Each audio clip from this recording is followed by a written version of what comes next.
It's not like a lot of shows, a lot of painting shows, it's like one idea or one theme. Like I could have stuck with like the soldier idea and then done the whole show based off of the soldier, but I wanted to sort of have all these different things and then these associations of like what happens when you put the soldier next to the tree, or what happens with the burst and the soldier. So it's just kind of creating these sort of free associative narratives between images. And for me, it's freeing because I don't have to get pegged into one style or direction. Like, it's not like collectors only want figurative painting or only want big portraits. It gives me a certain freedom to just sort of put all these things together and see what comes of it, I guess, for me. So I never have like a set plan, like this show is gonna be about this. Like a lot of artists, for me it's more sort of intuitive. It's a little bit like, I'm making paintings and then I put them together, and then whatever that period of my life, it's like another chapter. Like every show is kind of like a chapter of my artistic trajectory, I guess. But yeah, it's all oil on panel. They're all painted on wood. And the fluorescent colors are acrylic. Like the base color is acrylic, and then I put oil on top, maybe, because I can't get those bright colors in oil. So, but yeah.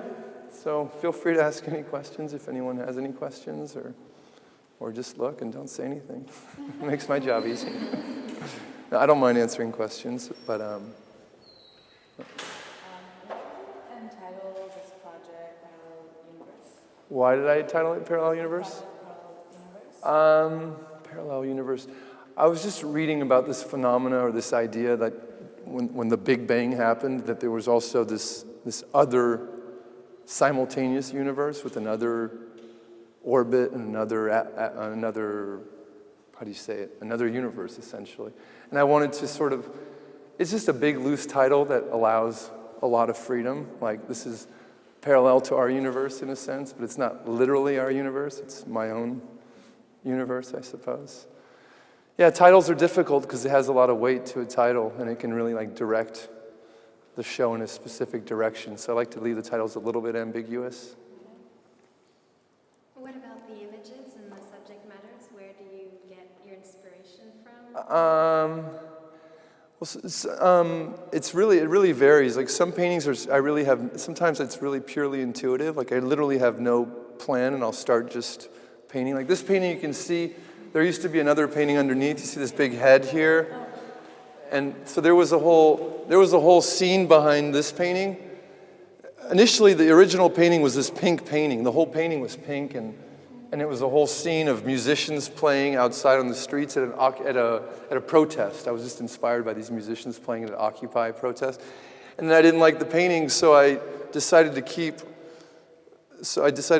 the negative of the painting. Like basically I painted around the tree. Like the whole painting was this pink and these figures, and then so underneath is the rest of this painting, so I painted the surroundings of the tree, in a sense. And this is sort of, a lot of times I'm inspired by these sort of like mini groups or subcultures outside of like a little bit on their own, or the sort of little utopian sort of getaways, or these sort of alternate universes, or these small little microcosmos. And this is loosely inspired by my travels in Central America. So this was inspired by a trip in Central America where there was this bus stop under this huge tree, and there was this sort of, it's from my imagination, but it was loosely inspired by this place in Panama. And the people waiting for this bus, and we were just waiting for hours under this 400-year-old tree. So, and then I have the military. It's like there's no actual obvious connection. There's no like direct connection, but I'm like, why not put all these together? I don't know. They're both kind of like camouflage also. They're what? The idea of camouflage is definitely... Camouflage, yeah. The idea of camouflage, yeah, it's true. So, yeah, themes are varied, but they're sort of reoccurring themes. I have a lot of paintings where it's like these kind of scenes and these sort of Edenic, pastoral kind of settings a little bit. But there's maybe something a little ominous about it, I suppose. I don't know.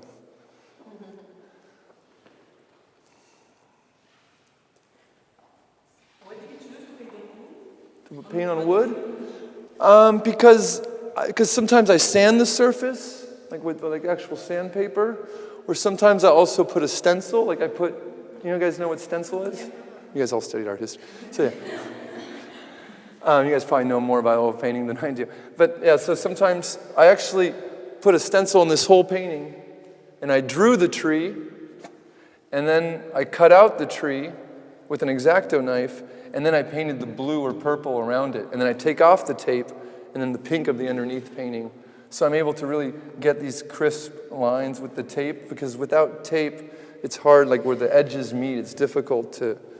So with the X-Acto knife, if I had an X-Acto knife on the canvas, I'd have a Fontana painting. And you ever sand? You guys all know the reference. It's nice, art history people. Do you ever sand like as an eraser? It's funny. I usually I accept every move I make as like I believe in it and just go from there. So I'm rarely like, oh, that's a problem. Maybe I can keep painting on top of it, but I won't actually sand something I don't like. I'll just paint over it, essentially. Your works are so large and so bright, they really sort of come into the viewer's space. Is that connected to your choice of medium? Why exactly do you use paint to express these ideas? Why do I use paint? I don't know what else I would use. But, well, for one thing, to the size, this is just the size I like. I mean, it's just, it's almost like body size. It's like, there can be kind of really physical with it. But there's moments where I'm like this, and there's moments where it can be more like gestural or more expressive. And the bright colors, I guess, are, I don't know why I use bright colors. It's hard, it's like why do you like that color? I don't know. Why do you like the colors you like? I don't know. I can never explain it. I just like. Also because you started with ceramics. I did. Yeah, She did her homework. What made you move to painting? Well, I was working in ceramics, but I was primarily painting on ceramics. Like how I started doing art is I was actually doing pottery. That's the first thing I started doing. Well, I mean, I was always drawing as a kid, but then in school, when I didn't really know what I was doing, I was going to a junior college in California, and I didn't really know what I was doing. I was taking these ceramic classes, and I ended up loving ceramics, but I was mainly painting on the ceramics. So eventually, and then I was making ceramic canvases. I was making actual like ceramic tiles and painting on them with ceramic pigments, but it's so hard to control the glazes and the pigments and the firing. It was just so complicated. And then having this kiln and on this clay, and then I moved to New York, so I just said, why don't I just start painting? So I started painting, but I didn't actually study painting. I studied ceramics. So that's why I maybe have my own weird technique with painting. It's not a typical, like painting on wood is already weird, and then X-Acto knives and sanders is also weird. So, but I forget what we were talking about. But So is the idea kind of craft, of having like a physical relationship with the work important for you? yeah, very much so. I mean, I love the materiality of the wood. I like wood more than I like canvas. Canvas to me is always kind of like canvas and staples. It's just kind of like this flimsy thing. I like the solidness of it, or it becomes almost like a billboard. But they're actually, even though they look thick on the side, the panel is actually only like a 1/4 inch. It's reinforced here, but this is actually only like this thick, the wood here. It's light. I mean light. I can carry this by myself barely. And those ones I have assistants help me. Or a back problem after. Can you talk a little bit about your process, how you sort of bring your ideas to fruition? Are you inspired by images, or do you have an idea that looks... Well, like this one was specifically that trip in Central America. And then sometimes it's something I read about. Sometimes it's like, a lot of times I have no plan and it's a little scary and I don't really know what I'm doing, but I have a deadline, so it's true. A lot of times it's out of like the immediacy of the deadline, or else it's hard to like have one specific idea because it's such a commitment once you get into a painting. It's like, well, why is this idea more important than this idea? Or why should I do this versus this? And there's just a point where it's like, I've got 3 months till the show, I just have to get to work. So I'll just sort of like dive into it sort of intuitively and then try to just believe in it and trust it. But a lot of these paintings, or not, like this was a whole other painting underneath it as well, I think. Oh, no, it wasn't. But sometimes there's a whole other painting beneath it. But this painting, I've never done a life-size, or not life-size, I've never done a huge head like that. And I wanted to sort of it was sort of like a commentary on an anti-war painting, I guess, or the absurdity of war and camouflage and this idea of, because at the same time, like these soldiers in Iraq or Afghanistan have all this gear and camouflage, but really they just end up they end up being like, they're the opposite of camouflage. You know, if you look at these guys in Iraq or Afghanistan, they're completely, obviously the GI, but then the quotes enemy is, you don't know who the enemy is because they have no uniform. So in the end, like your uniform ends up doing the reverse of the camouflage in a weird way, in certain contexts. I don't know. Do you use a projector to get it that big, or? No, I don't paint from photos. But sometimes I looked at a photo. This one I did look at a photo because I didn't really know how to draw the helmet, so I did, and I still didn't really get it right.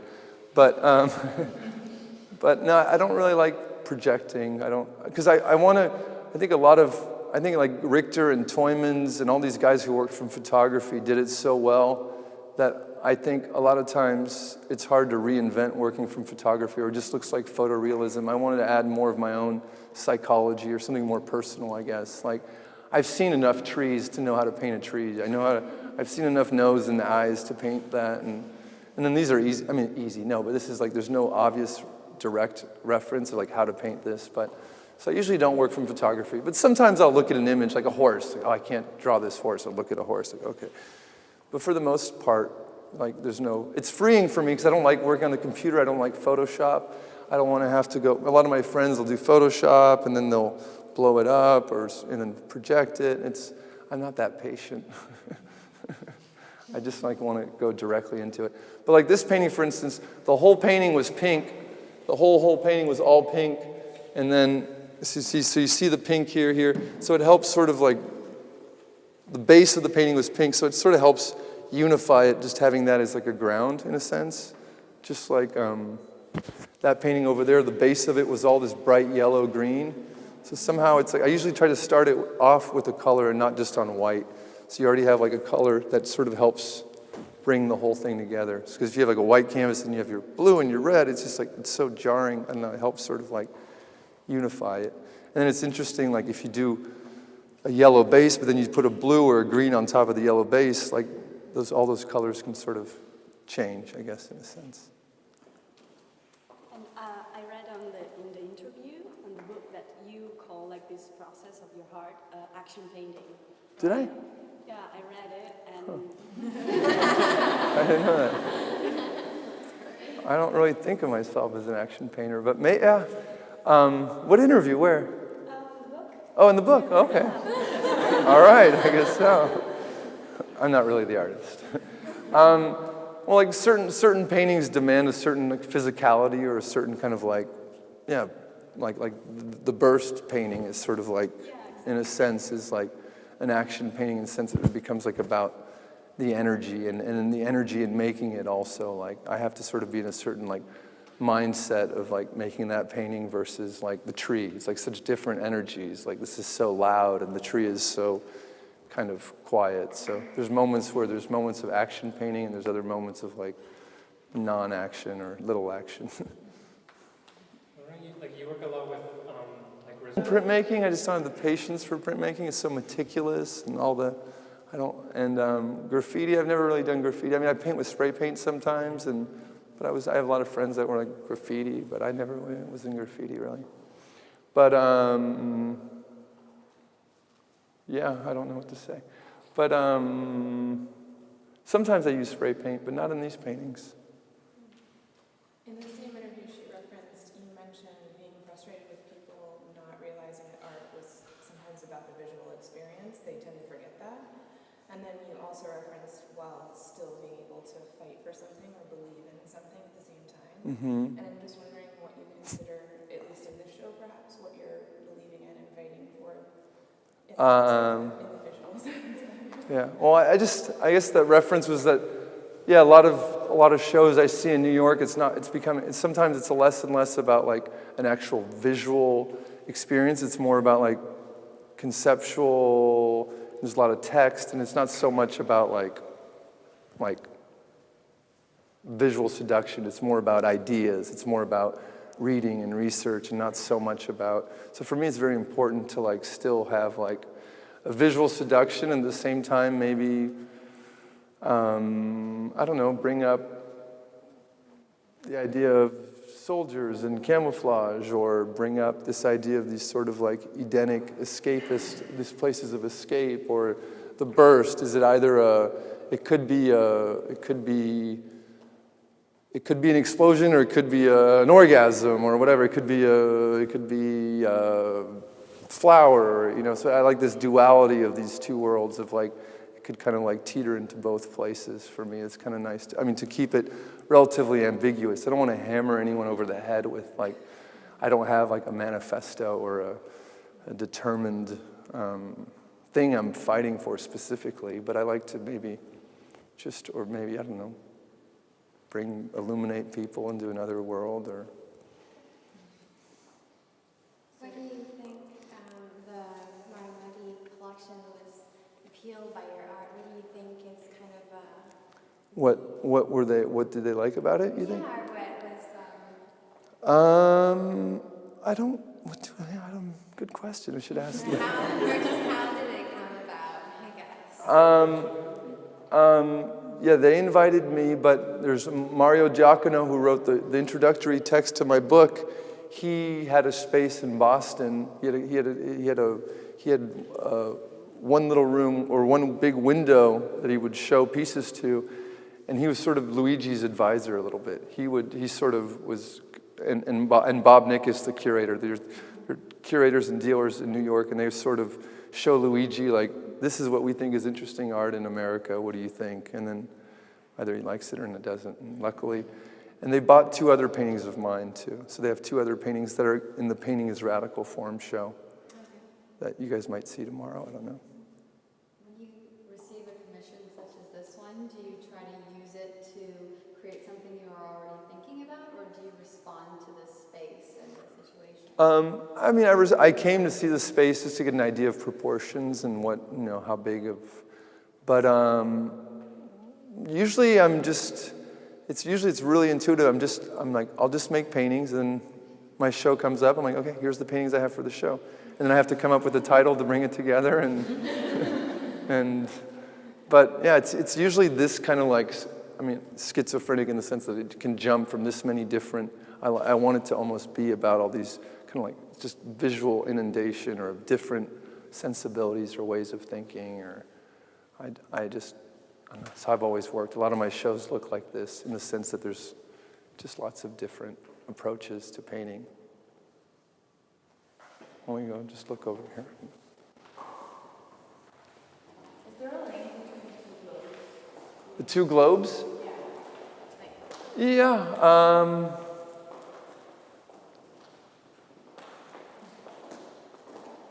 Yeah, I think they're all linked.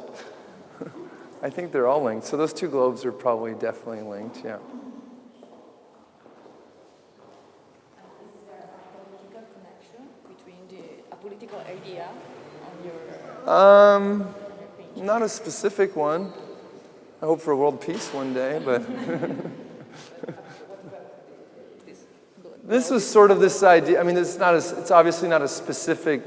It's no specific countries. It's just these shapes I made, but it was kind of this idea about this like either globalization or jet setting, or this compression of space and time, and just a denser world, and this traveling, but I also wanted to like it could connote like traveling, or it could be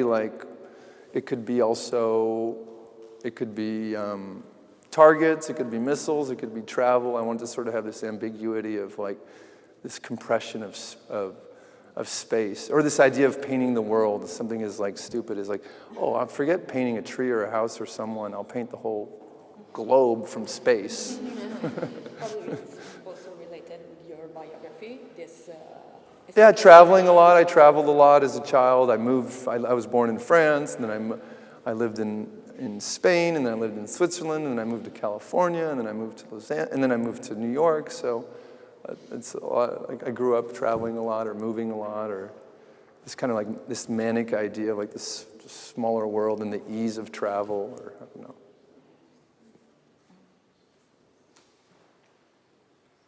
You say that the images are a bit schizophrenic.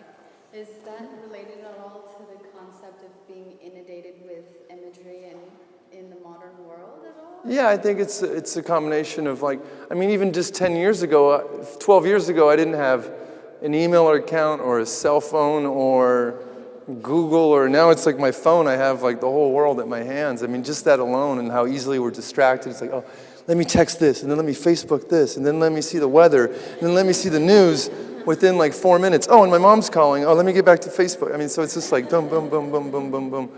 So I have to turn this thing off sometimes. But so yeah, it's a little bit like, and just in 12 years, I mean, just in like that short of, I mean, you guys are all young, so you guys pretty much grew up on computers, but I'm 40, so I mean, you know, I didn't have an email account until I was like 30 or something. Or a cell phone. 2000, I got all that stuff. Or 99. You guys are like, yeah, you guys are all like under 30, pretty much, right? 1980s, I'm 70s, early 70s. Is anyone here born 90? No. 91. That's when I graduated high school. So do you consider yourself as a part of a tendency or like as an artist alone? Is it tendency, like, is it part of a... Like a movement?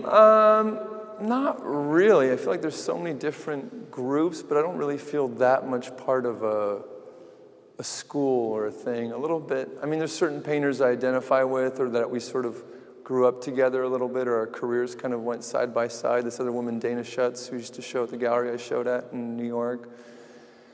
And, but I don't feel really that, I mean, I have lots of friends, but I don't feel like that connected to a specific group or school. I'm okay with that. What are some artists or also exhibition spaces that you admire in the art world? Like museums or galleries? Both, either. You know, I'm embarrassed to say, but I barely ever go to the museum. I missed a lot of important shows, but I guess I love the Metropolitan just because it's like, that's where you can see everything, I guess. And I haven't been to the Whitney or the MoMA in like a year. But, so I don't go that often to museums anymore. I've been in New York for 12 years, and I'm not quite as like, when I first got to New York, I'd see every show, go to Chelsea every month. And now it's like I've been there for, I go to see my friends' shows, essentially. I'll go see my friends' shows or my friends' openings or a really important show. But I miss the Catalan show, I miss the Cindy Sherman show, I missed all these shows. Sometimes, yeah, you know. Sometimes I love art, but sometimes I'm not that inspired by art. I get more excited by like just walking in New York City versus like seeing art sometimes. It can be kind of dead in the museum, gallery context. It's kind of, sometimes. And a lot of the stuff sucks, too. You have to wait for that stuff to get to that. What's some of the stuff that doesn't suck? Yeah, there's some great artists. There's great artists. And you also have an alternative space. I used to have what's now my studio. When I a couple years ago, I bought a building in Brooklyn, and at first I was running it as like a community space where I had like performances and dance and concerts and yoga. It was crazy. I was like trying to do all these different things, and then after 3 years, and I got arrested. It was just a nightmare. So I stopped doing it, and now it's just my studio. But for a while, it was like we would do performances. We had like big people like Ryan Trecarton and Terrence Coe and Harmony Korine, and we had all these great people, Rita Ackerman. We had all these great, and Lizzie Bugatti. All these great people came and did stuff there. And it was sort of became like a community center of sorts. But then it was just too much organizing it and running it and then trying to make paintings. But now it's my studio. Do you mind talking a little about the trajectory of your career? Yeah, well, I moved to New York. I was in San Francisco. I went to undergraduate in San Francisco. And then I moved to New York in 2000, like a year before September 11th. And I went to Hunter College for grad school. I was late. I went to grad school when I was 28. Yeah, 28. And then I was in grad school at Hunter. And during open studios at Hunter, a gallerist, Zach Foyer, offered me a show while I was still in school. And I gladly did it, and then from there it was sort of my career, and then I had my first show, and then I got a review in the New York Times, and then it kind of just like launched my career a little bit. And then I was still at school, so it was a little strange because I was showing, and it was a little awkward because I was having studio visits and groups, and I was at school, so I was still in school, but I got a studio in Brooklyn while I was still in school, and then I had a second show while I was still in school. And then I graduated and I moved to Berlin for a year. I had a show in Berlin, and the gallery said, "Oh, why don't you come make the show here and work here?" So I went to Berlin for not a year, but like 8 months, and I made a show there. And then I came back, and then I bought the building that is my studio now. And then I've been. My first show in New York was like 10 years ago when I was like 30. Yeah, 10 years ago exactly. But I was showing before in San Francisco in like smaller spaces, and but not really making a career with it. But when I first moved to New York, what was the greatest experience is I was working as an art handler, as like a trucker. I was driving a big truck around the city, and we were like delivering art to like Philip Johnson's house, or picking up stuff from Matthew Barney and taking it to his gallery, or going to Matthew Broderick's house to install a Cindy Sherman photo. I mean, it was a great way of seeing. It was almost better than school. It was a great way of seeing how the art world really operates. You're kind of like the janitor of the art world. You would see everything that happens like behind closed doors, because you get to go to the collectors' houses, the museums, the galleries. Because we were basically delivering and installing art. So so it was a great way to I met so many people, and then later on I ended up meeting people that ended up buying my art. They're like, "I remember you when you used to deliver art to me." And now it's like, yeah, I'm not installing that. Where's my money? So that was sort of, but that was a good experience. I did that for 2 or 3 years in New York, and that was a good way of sort of, seeing the art world behind. Were you able to make a living off of painting? After my first show, I mean, during my first show sold out, and then from then on,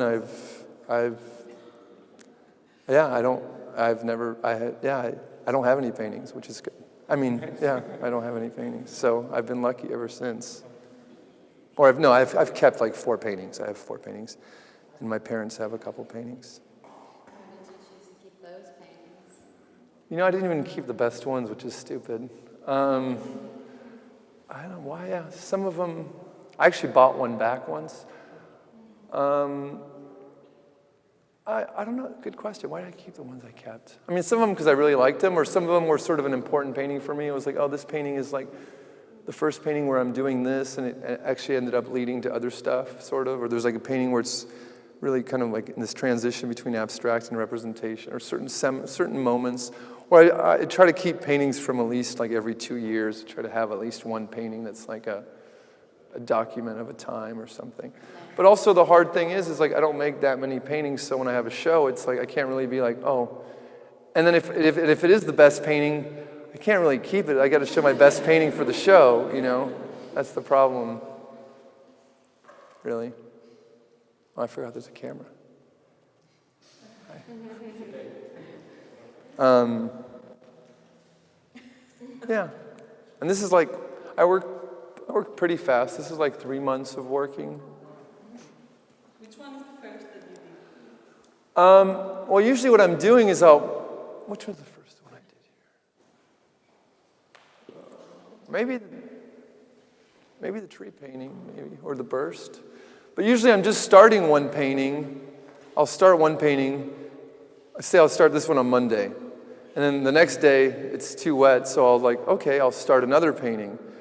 And then the first week I'll work on those 2, and then I'll start a next painting the following week, and then I'm still working on those 2, and then the other one, and the next painting I'll start. So I'm working on all of them. Basically, all of them end up getting finished 2 weeks before the show. So they're all sort of slowly growing together. I don't just finish one painting and then go to the next. I'm working on all of them at the same time. Like right now, I have a show in New York in 2 weeks, so that's why I go back tomorrow, because I have like 7 or 8 paintings. And I'm working on all of them. They're all sort of, but usually I'll make one painting, and then it's kind of like maybe a response or reaction to the other one. Like, oh, if this painting is like this, what would be a painting that goes well with that one? Or like, so it's kind of like or like I think of like if he's the queen, she's the queen. I mean, if he's the king, she's the queen. Like I think of that one as like obviously like the masculine, and this is maybe like the feminine response to that one or something, or yeah, I try to like create these sort of like dialogue or sort of these relationships, positive, negative, or You mean kind of visually or also in terms of... visually and conceptually, both ways. Yeah, like either like, okay, if this painting is really hot pink, or you know, how do I respond to it like on not such a hot pink level, or and conceptually both, I guess. Is that to sort of find a harmony then? So Yeah, trying to balance it out, I guess. Is there a certain direction you'd like to move in, or something you'd really to try in the future? Yeah, I'm always trying to paint more abstractly, but I never really can do it because I don't really like, it's like, what is it? It's just this thing. It doesn't mean anything. Or it's too, there's not enough restrictions. It's like abstraction is just like, I'm trying to make, but then it's like, I have to have something I can believe in or an idea or something. If it's just abstract, it's like, I don't really, but I'm trying to make it because it would be easier. What kind of abstract painters do you like? Is there any sort of abstract tendency? I like Mark Grotchen. You know Mark Grotchen's work?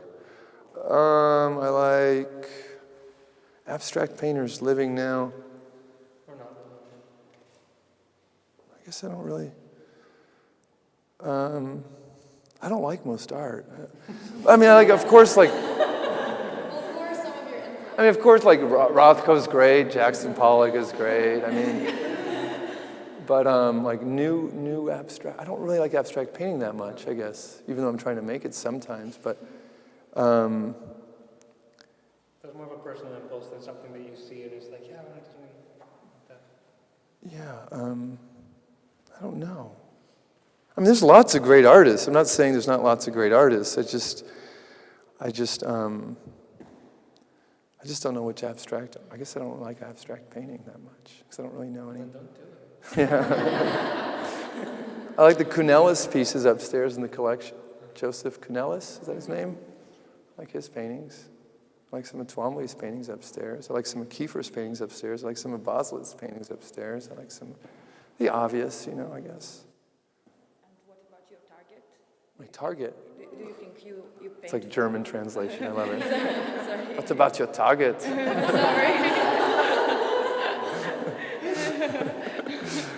I mean, what about, like, what's my goal? Yes. What's my goal? Yeah. Target. My goal is just to have it be easier. Sometimes painting is hard. It's not easy. It's like, sometimes it's like, it's difficult, or it's lonely, or it's just hard sometimes. It's just difficult. I mean, I love it and it's enjoyment, but a lot of times it's also difficult. You're just like standing in front of a blank canvas and you have to just think of something that's, going to be great and a bunch of people are going to see it and you have to just like, so sometimes it's just the difficulty of like every day, the discipline of like just being in your studio and working, and the isolation of like working on your own. I mean, I have assistants that help me a couple times a week. Not really with the painting, but helping me prepare the paintings with gesso or cleaning brushes, just cleaning my mess. They're like my... Think about your public. But my future goal, goal, I mean, it'd be great to have a solo show at the MoMA or the Whitney, even though I don't go there very often. Target audience, G-rated, general public, General. Sure, yeah. I want it accessible. I want my work to be accessible to a lot of people. I want the janitor to be able to come in here and understand it, and I want Luigi to come in here and like it. I want accessibility, I think, is important. I think a lot of the work these days is like a lot of it's, hyper-conceptual or hyper-intellectual or pseudo-intellectual, but it claims to like have these like democratic motives of being inclusive and sociologically conscious, but a lot of it is super elite, highfalutin art jargon, to put it bluntly. So since you want it to be for the general public? More, I mean, I have a certain accessibility, I guess. Like just being a painter already is a little bit like more accessible than like installation, like my uncle and aunts, when they walk into a show and they see installation, like what is the, it's like typical like parents, is this art? So then how much information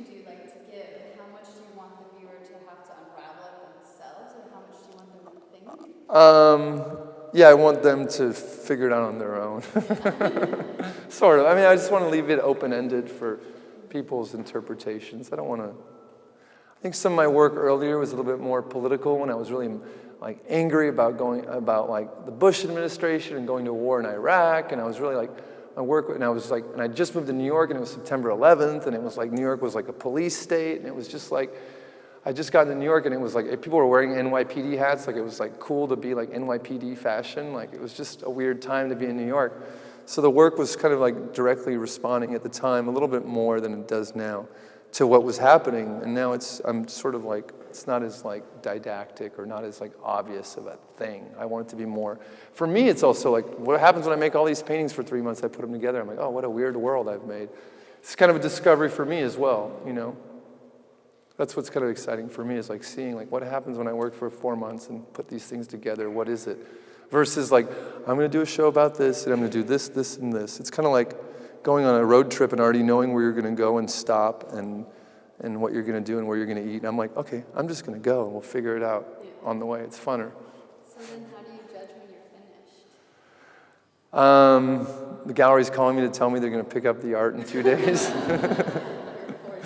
A lot of times it's like I'm finishing the last minute. It's hard to know when, it is hard to know. I mean, sure, I could put another leaf on there, it might look better, or I could put another figure on there, it might look better, you know. It's hard to know sometimes when to like, a lot of times also I just lose interest. It's like there's a point where it's like I'm no longer, you know, I've put enough energy into it, and I want to start a new painting, or I'm like, okay, enough, this is a bit, it's like, you can get caught up in just like this one thing, and it's like, well, there's other paintings and other ideas to, but they take time to make. But I work fast, but they do take time to make. How many hours are you planning? Well, it's hard to gauge because I'm working on all of them simultaneously. But for my show in New York, I finished this show in June, and then July, August, September. In the last 3 months, I've made 7 or 8 paintings, so I guess you could say I make an average 2 paintings a month, 2 to 3 paintings a month. Do you work more as full-time? Yeah, I mean, I play hard and work hard. I'll work really hard for a show, and then I'll take a 2-month break after, or something sometimes, or a month, or just travel, or just paint a little bit. But before a show, I'm working every day. You know, last 3 months, I've been working pretty much every day. Besides, you know, I mean, I don't run it like a business. I still open my doors when I want to. It's not like I mean, I have 3 days a week where I have assistants at 10 o'clock in the morning. So no matter what, I have to be there 3 days a week, you know, at 10 in the morning. It gives a little order and structure to be working, having assistants. But I try to still, I mean, a lot of artists end up becoming like a factory, and it's like, well, what's the point? It's like, I thought you're an artist. It's still about being creative and free, and not just like, I have a lot of friends, they clock in 9 to 5 every day, 5 days a week. They have 5 assistants, and they have to organize it and run it, and it's like, it's hard, you know, it's hard delegating work to other people. You know, I have 2 workers 3 times a week, and it's like, oh, I have to like really plan, like, okay, what are they gonna do, you know? But luckily it's also my house, so they can work on stuff in my house, like paint my room. It's true. So that's how I manage my workers, but they're great. They're like your guys, they're like 25 or something. And according to the world you created, about even the title of the show, Parallel Universe, it's just a curiosity, but do you think like you belong to a parallel universe, or if you had to create one, which elements would you choose for? I guess I'd create a utopian universe, I guess, like a perfect, ideal universe, I suppose, if I could create any universe. Do you think your paintings reflect that sometimes? Not that one. That one a little bit, but there's also sometimes something a little ominous about it, I guess people say. But Soldier next to, I can't help but, knowing that it's about Central America, I can't help but think about the conflicts in the 80s and 90s in Central America. I guess I didn't think about that, but it could be like Iran or the Sandinista Contras in El Salvador. But no, I wasn't thinking that directly. But yeah, it could be.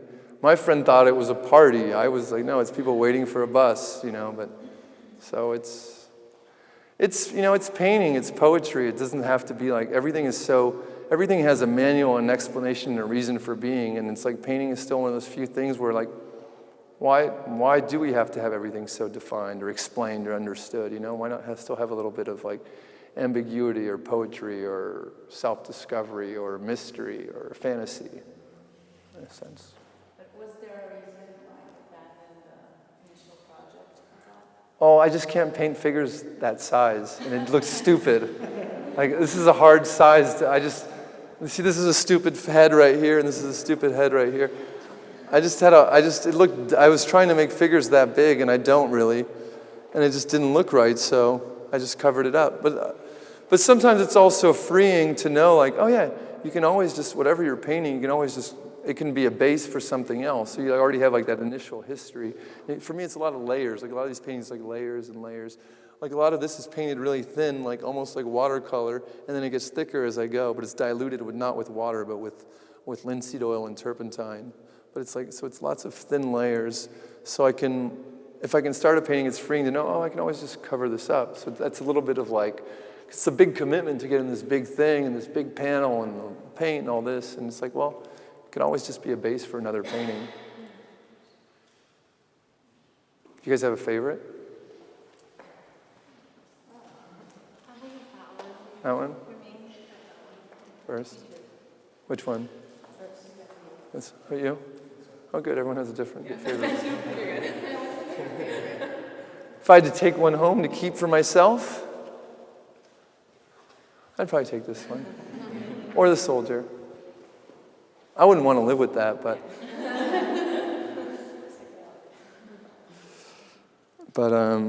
yeah. Would you start to work on the things that you don't like painting right now? Do I what? Well, you mentioned that you're not perfectly pleased how it is. Oh, no, I like it. I just wouldn't want to live with it. Okay. I like that painting. I just don't need to keep it. Okay. I'm happy to sell it. Get it out. Conflict and aversion for you being someone who's in some ways an activist and then like really getting into the thick of the art world? There's some of the conflicts that arise morally, like certain buyers that you feel wary of or certain commitments that you're not sure of? Yeah, it's you know, you're in the 1% doing the art world, you know, it's like, it's the super elite, privileged, you know, and luckily there's great rich people and there's lots of horrible rich people. But luckily there's great rich people who support the arts and really like support the lifestyle of artists. And then sometimes there's lots of collectors and people you don't like or whose politics you don't agree with. But for me, it's just freeing. It's like, okay, these people are supporting me to do whatever I want, and I can put out my vision out there. So it's like, sure, I'll take your money, you know, because it's like, it's a certain like, they're saying we like what you do, now just do it. So it sort of gives me a certain like liberty to be, I'm not really answering your question. I mean, the conflict of, weird, it's too hard to answer. But luckily there's great rich people and other rich people whose politics you don't like. But a lot of the people in the art world I still like, because they still have like an eccentric, like, you know, for people to even be into like, you know, a lot of people would rather buy fancy cars and big houses, and it's nice to have people that are like, you know, I wouldn't buy all this art. I wouldn't, you know, but it's great that there's people that do. You like coming back in Europe? Do I what? You like coming back in Europe? Yeah, I love coming back here. A lot of my family lives in Paris, so I go to France quite often, and I have a gallery in Paris and in London. So, being in shows, and I grew up in Paris my first 10 years. So yeah, no, I still feel really tied to Europe. Even when I'm in America, I still sort of see America a little bit from the outsider perspective, a little bit of Frenchiness in me still. And when I'm in France, I still feel like an American looking at the Frenchies. So I'm always a little bit on the periphery, which is nice. I kind of like, you're never fully immersed in the culture, always kind of looking at it like... In a parallel universe. Yeah, in a parallel universe. Perfect. Cap. Finished.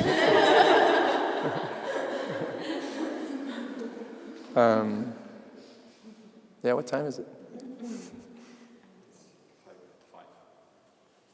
Any more questions? What's next? For me? Well, I have a show in 2 weeks in New York. And then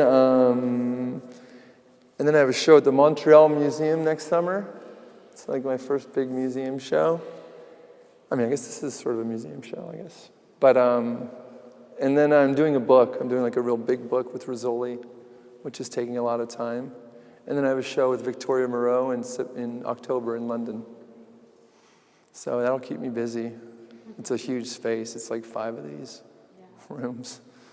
So I have a lot of work to do. So for the Montreal show is mainly borrowed paintings. It's going to be like 10 or 12 borrowed paintings from the last 12 years. And then, the London show will be all new work. And then art fairs sometimes, but I don't like doing those. But galleries really try to get you to do as many of those as you can, but it's hard because it's like just one painting in an art fair. Work never looks that great. But the reality is the art fairs are like the new biennials or the new museum shows. It's like everyone goes to art fairs. It's like one day in an art fair will get more people than your whole show in a month in a gallery. And more important people. So you kind of have to do art fairs periodically. Well, congratulations. Thanks. Gave you guys a lot. Yeah. Are you guys coming tonight or no? Oh, you guys are? Cool. So you guys are all living in Venice? Just for a time, we're all interviews. So all between 1 and 3 months. It's like a 1 to 3 month internship. Oh, nice. And then you guys are going back to wherever you live? Yeah, sure. Yeah. It's another show. For me, it's like, okay, it's like another chapter. I think of like each show is like a chapter of my book. And I'm like, oh, here's another chapter of my, it's not the end all, it's just another, it doesn't make it so like, heavy or impending, like this is my, the last and final show. Like, it's just like, here's another, it's freeing for me to think of it in those terms a little bit. But usually my shows are like 10 to 12 paintings, but this space is not that big, so. But I'm also starting to work bigger, so just can't make that many paintings.